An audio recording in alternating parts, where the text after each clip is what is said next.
எரிமலை சரிவுகள் வரை உங்கள் அடுத்த ட்ரிப் இங்கே தான், வாங்க பார்க்கலாம். இந்தோனேசியாவின் கிழக்கு பகுதியில் உள்ள அதாவது மழுகு தீவுகள் வரலாற்று சிறப்புமிக்க அதாவது ஸ்பைஸ் தீவுகள் என அழைக்கப்படுகிறது. அதாவது பண்டா கடல் மற்றது பார்த்தீங்கன்னா அராபுரா கடலுக்கு இடையே பரவியுள்ள ஆயிரக்கணக்கான தீவுகளை கொண்டுள்ள இந்த இடம் பார்த்தீங்கன்னா உலகிலேயே முதல்ல வந்து ஜாதிக்காய் கிராம்பு மற்றது மேஸ் போன்ற நறுமண பொருட்களை உற்பத்தி செய்த இடமாகும். அதாவது 15 மற்றது 16ஆம் நூற்றாண்டுகளில் தான் இந்த மசாலா பொருட்கள் தங்கத்திற்கு இணையான மதிப்பு ஐரோப்பாவில் கொண்டிருந்ததால் அதாவது போர்த்துகீசியம் டச்சு மற்றது ஆங்கிலேயர்களுக்கு இடையே கடும் போட்டி நிலவியதா. இதுவே வந்து ஸ்பைஸ் வார்ஸ் என அழைக்கப்படுகிறது.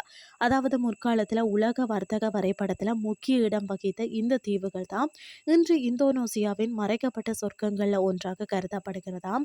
இந்தோனேசியா 17,000 தீவுகளை கொண்ட நாடாகும். அவற்றில் வந்து பார்த்தீங்கன்னா சுமார் 6,000 தீவுகளில் தான் மக்கள் வந்து வசிக்கிறார்கள். இந்தோனேசியா என்றதுமே நமக்கு முதல்ல நினைவுக்கு வருவது பாலி தீவு தான். ஆனால் அதையும் தாண்டி பல தீவுகள் வந்து இருக்கிறது. ஸ்பைஸ் தீவுகள் என்று அழைக்கப்படும் வந்து மொலுக்காஸ் அதாவது மழுகு தீவுகள் பிரமிக்க வைக்கும் இயற்கை நிலப்பரப்புகள் மற்றது வளமான கலாச்சார பாரம்பரியத்தை கொண்டுள்ளது. இத்தீவுகள் பார்த்தீங்கன்னா வடக்கு மழுகு மற்றது மழுகு என 2 மாகாணங்களாக பிரிக்கப்பட்டிருக்கிறதா.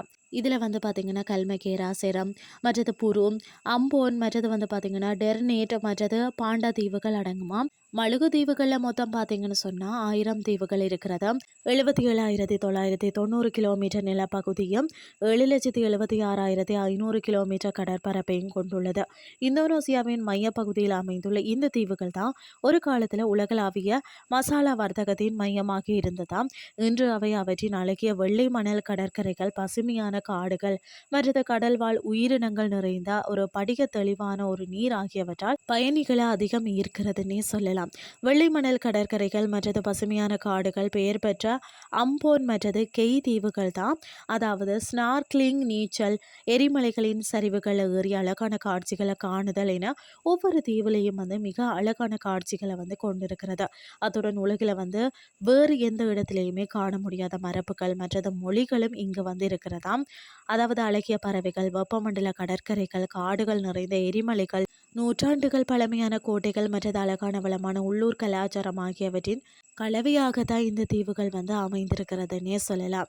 மழுகு ஒரு தீவு கூட்டம் என்றதால இங்கே ஏராளமான வெள்ளை மணல் கடற்கரைகள் மற்றது பவள தீவுகள் வந்து இருக்கிறது. அம்போன் பாண்டா தீவுகள் மற்றது டெர்னேட்டில் ஏராளமான பவளப்பாறைகள் நிறைந்திருக்கிறதுன்னே சொல்லலாம். இன்றைய கிறிஸ்டி உங்களுக்கு வந்து பிரயோசனமாக அமைஞ்சிருக்கும்னு சொல்லி நான் நம்புகிறேன். இதே மாதிரி மற்றும் ஒரு கிறிஸ்டின் வேலைக்கு உங்களை சந்திக்கிறேன். நன்றி.